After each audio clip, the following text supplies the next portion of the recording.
আসসালামু আলাইকুম রহমতুল্লাহ।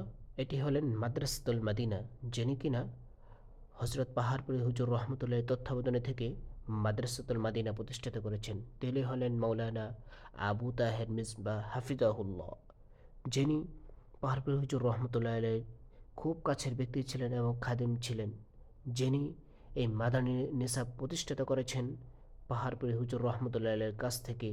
প্রত্যেকটা বিষয় শিখে শিখে তিনি এই মাদ্রাসাতুল মাদিনা প্রতিষ্ঠিত করেছেন এবং ঈশ্বর বিষয়কে লিখেছেন।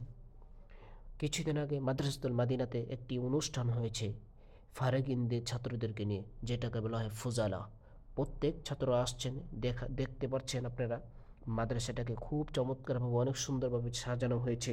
এই দেখেন, ছাত্ররা এসেছেন সারা বাংলাদেশ থেকে। ফুজালা ছাত্ররা, যে ছাত্ররা ফারেক হয়ে গিয়েছেন, দেখার জন্য এসেছে এবং হুজুরের সাথেও অনেকে সাক্ষাৎ করেছে শুধু হুজুরের দোয়া নেওয়ার জন্য।